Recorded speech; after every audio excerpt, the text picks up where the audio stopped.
Ассалаумалейкум достар, сіздермен бірге Марфуға Шапян. Әдеттегідей менің каналымда жүздесіп отырмыз. Аллаға шүкір, Алла тағала бізді Рамазан айына да аман есен жеткізді. Сондықтан да сіздерге бұрын Құранның 10 пайдасы, намазды оқудың 10 пайдасы жөнінде айттым.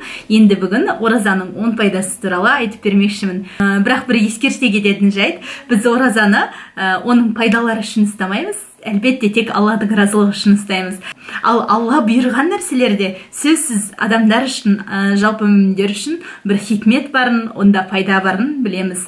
Енді оразаның парыз екендігі, немесе оразаның қаншалықты маңызды екендігі оны ұстау жөнінде ол туралы айтпаймын. Өйткені ол туралы өздеріңіз де жақсы білесіздер. Бірақ егер сіздерде қандай да бір көкейлеріңізде күмән жүрген болса, немесе бір басқа да бір ойлар жүрген болса, осы 10 пайдасын оқу арқылы одан арылсаңыздар екен деген ойдамын. Өйткені менің бір құрбым мынандай бір мәселе айтып қалды да, мен күнә істер істеймін арасында, бір сондай нәрселерім бар. Егер мен енді дін болмағандай ораза ұстасам, өзімді Алла тағаланың алдында 200-ді сезінемін деп сондай айтып жатыр. Жоқ, Алла тағала керісінше біз ораза арқылы, осы оразаны ұстау арқылы өзіміздің бұрынғы күнәларымыздан арылуымыз керек емес пе? Сондықтан да оразаның ең бірінші пайдасы ол адамды күнәларынан арылтады.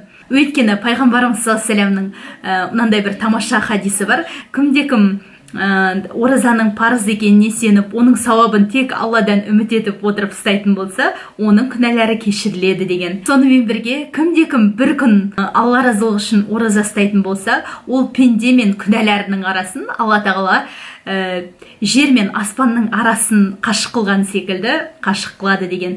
Сондықтан да ешқандай қанша күнәларыңыз болса да ораза ұстаудан тартынбаңыздар. Өйткені иншалла Алланың қалауымен, басты сенсеңіздер болғаны, сонда Алла қаласа Алланың қалауымен сіздердің күнәларыңыз кешірілетін болады. Екіншіден, ораза адамның нәпсісін азғындаудан қорғайды және жамандықтардан тыяды. Өйткені пайғамбарымыз саллаллаху алейхи вассаламның тағы да хадисі бар, ораза қалқан деген.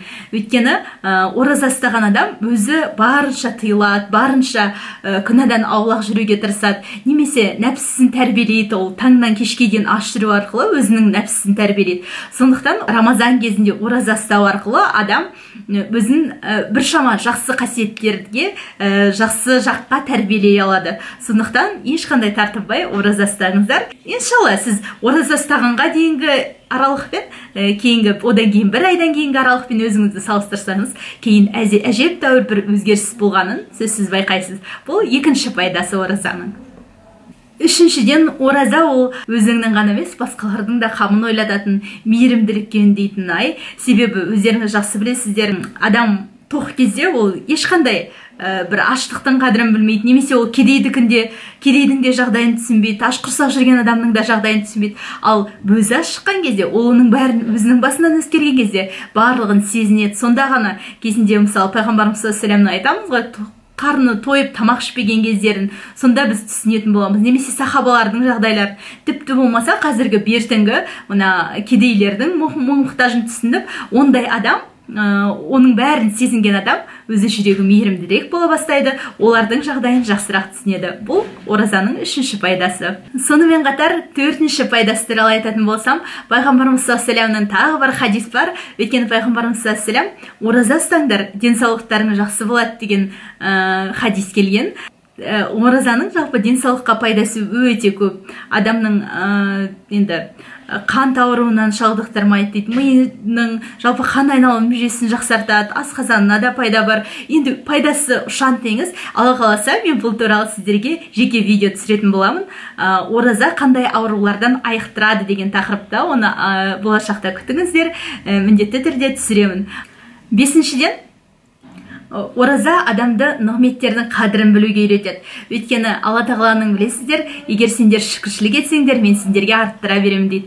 Өйткені адам шыны керек ұмытшақ пенде ғой, ал ораза кезінде мысалы, ол күнделікті қарны тоқ кезде, немесе жаңағындай бүкіл өзіне Алла тағаланың беріп жатқан нығметтерін сезінбей жүруі мүмкін. Ал ораза кезінде ол ашығу арқылы түрлі нығметтерін Алла тағаланың сезінеді де шүкіршілік артады. Сондықтан бұл нығметтердің сондай артатын айы. Алтыншыдан, ораза ол адамды сабырлы болуға үйретеді. Өйткені таңнан кешке дейін ашу оңай емес, оған үлкен сабыр керек. Сонымен қатар пайғамбарымыз саллаллаху алейхи вассаламның да хадисі бар, ол ораза сабырдың жартысы деген. Сабырдың таразыда өте ауыр тартатыны жөнінде айтылған, және ол оразаның сыйы туралы айтқан кезде де оның сыйы өте үлкен, оны Алла тағаланың өзі береді ол сыйды, сондықтан ол да таразыда өте ауыр тартады деген болатын. Оразаның 7-ші пайдасына да жетті. Оразаның қоғамдық пайдасы да өте көп. Бұл байлар мен кедейлердің арасын былайша айтқанда теңестіреді осы кезде. Байлар кедейлердің жағдайын түсінеді, оларға пітір садақасын береді, немесе басқалай садақаларды көптеп береді. Адамдардың бір-біріне деген жанашырлық сезімі оянады, бір-біріне деген құрметі де басым бола түседі бұлайда. Сонымен қатар бұл Рамазанның тағы бір пайдасы, бұл адамдардың дұғасы қабыл болатындығы. Ораза ұстаған адамның мысалы айтады, ауыз ашқан кездегі оқылған дұға ол сөзсіз қабыл болады дейді. Сондықтан ауыз ашар кезінде көбірек дұға етіп,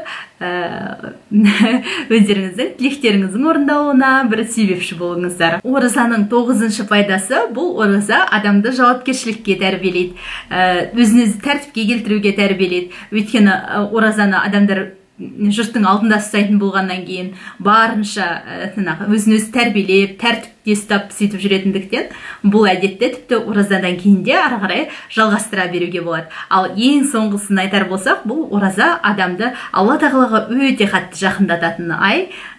Себебі соншалық құлшылықтардың барлығын істеп, оның ләззатын сезінгеннен кейін адам сөзсіз Алла тағалаға жақындайды. Тіпті бұл әдеттерін одан кейін Рамазаннан кейін де қалыптастырып ары қарай жалғастыра түсетіні анық. Міне бар болғаны осы достар. Егер сіздер оразаның тағы да қандай да бір пайдасын білсеңіздер, міндетті түрде осы видеоның астында комментарийға жазыңыздар, лайк басыңыздар. Менің мына Instagram каналыма жазылуды ұмытпаңыздар. Ол жақта да сіздер үшін көптеген пайдалы ақпараттар ораза туралы берілетін болады, және мұнда тікелей эфирлерге шығып тұрамын. Міне бар болғаны осы. Сіздермен келесі кездескенше аман сау болыңыздар. Каналыма жазылуды ұмытпаңыздар. Егер қандай да бір ұсыныстарыңыз болса, міндетті түрде осы видеоның астында комментарийде қалдырыңыздар. Мен барлығын оқимын. Аман сау болыңыздар.